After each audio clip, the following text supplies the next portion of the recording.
Negotiating rates, the big topic. This is one that you probably won't be comfortable with at first, and you may never be comfortable with it depending on your personality, but just know that this is a normal part of the process. It's going to happen no matter what you do, no matter how great you are, people are going to try and negotiate rates. So let's get into some of the key areas that might be able to help you and maximize your efficiency when dealing with people that want to negotiate on rates. Okay, for this example, let's just say that one party is not happy, right? You've either sent through the quote and they're not happy, or they've sent you the proposed budget and you're not happy. But let's just say the money doesn't match up with the expectations of the work, okay? Now you've got two options here, and both depend on the outlook that you're trying to take. And I'll just remind you of some of the things you should be taking into account when we're talking about negotiating rates and what's important and how important is it to you versus what are some of the future benefits that we're going to talk about. So really the big thing is you have to decide, do you want now money or do you want later money? And those are normally the two things that will weigh the most in the negotiating rates process. And what I mean by that is now money is maybe this isn't the greatest job in the world. Maybe it's another toothpaste ad and you've done 15 of those and it's not really going to pay off for you later down the road, or it's some corporate thing that you really don't want to do, but you're happy to take the money off of people. And maybe you've risen out of this level. Maybe it's with a production company that you used to work with or of a lower level. And you can be quite staunch and say, well, this is the money that I'm working for. This is what I want to do.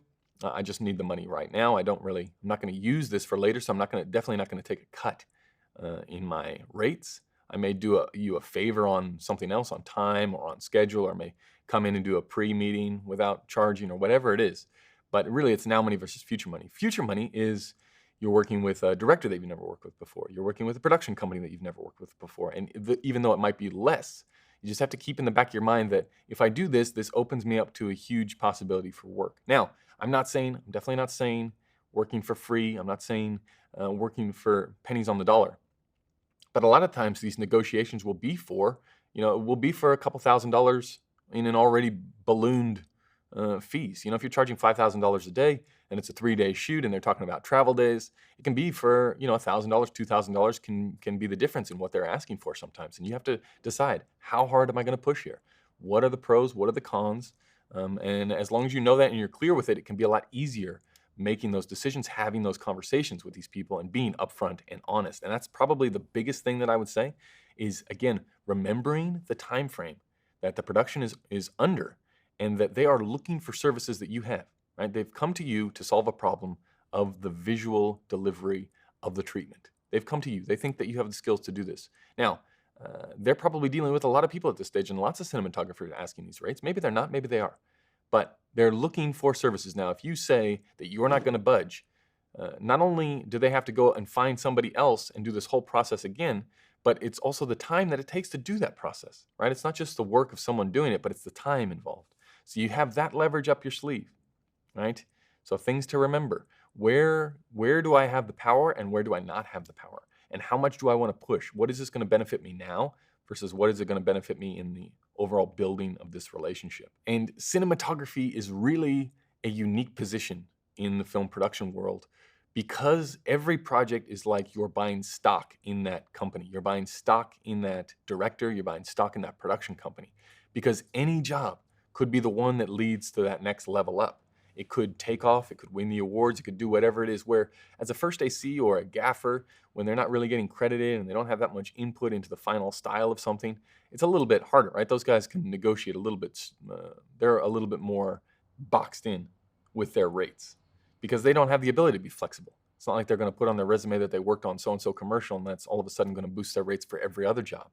It doesn't work like that, but for a cinematographer, it does. So it's really something to keep in the back of your mind of, is it a good buy here? Is it good to have stock in this producer? Is it good to have stock in this production company? And that can help you when it gets difficult and maybe some of the jobs aren't offering as much money, or maybe you're actually losing money on a project if you're having to travel, but just something to keep in the back of your mind that you're buying stock in the future.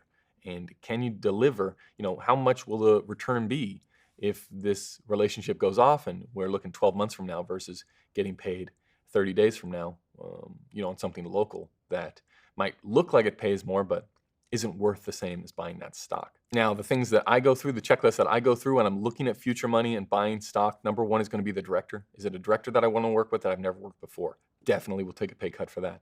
Is it a producer or production company that I want to work with that I haven't worked with before? We'll definitely take a pay cut for that. Will definitely be negotiable because now at the level that I'm at, it's more international jobs. I'd definitely be negotiable on travel days, on overall project days. If again, if they have strength in numbers where they're looking at a 5 or 6 day production, but I'm going to be away for 12, I can make negotiations in that range. But I'm going to definitely look at the stock possibilities in the producer and director. Another big one is genres. So if it's a genre that I want to get into that I haven't done much in, I'm going to be much more flexible with rates. Going to be much more open to hearing what they have to offer. If I can get into a different genre, like a sports genre or a beauty genre or a car genre, one of those things, you have to take into account that, okay, I'm going to be a little bit more flexible because as soon as I get my foot in that door, it opens me up and just separates me from everyone else that doesn't have that genre on their reel. And it can be a really, really lucrative process getting that first step. And then the last one would be if it's a big step up in level. So usually that coincides with a director or producer that you want to work with. But if it's a big step up in level, also, that will open you up to a whole new range of people, a whole new network of crew, a whole new network of agencies and production companies. So again, something to take into account when you're thinking about these things and thinking about negotiating on your rates. One big thing to remember at this stage is, that good cop, bad cop thing that we keep referencing, which is positive about having an agent, is the director, a lot of times, depending on how the production company works, the director often won't have information about how much you charge versus how much someone else charge. So usually it's you and the producer having these conversations. The director really isn't involved. So you can, again, try and keep up that positive relationship. This whole time you're having these negotiations about rates, you should be going back and looking at what was said in those initial conversations and doing your research and building up that relationship with that director in the pre-production process while simultaneously having these rate conversations. Because if you get the go, you don't want to be a week behind because you've been thinking that you're not going to get the job because of this rates thing. So just keep in mind that you have to be doing these things at the same time, simultaneously having conversations here, conversations there, thinking about problems, researching, and doing these negotiation talks. But generally, they won't know how much it is. So dealing with a producer is really key to getting this across the line. And finally, this is a chance for you to leverage now money versus later money. As your career grows, you have much more leverage in this battle because you'll be looking for less future money and more now money.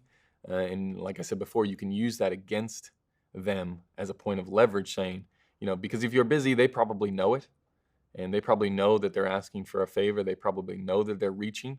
And so you can use that and say, listen, I'd love to be a part of the project. These are the rates. This is it at the moment. Things are so busy that, it doesn't make sense for me to charge half for a travel or a pre-day when I could be working on something else. So now it's going to have to be a full day, things along those lines. Just look for little pinpoints where you can, again, be fair, be just, know that whatever you do now will eventually come back to you.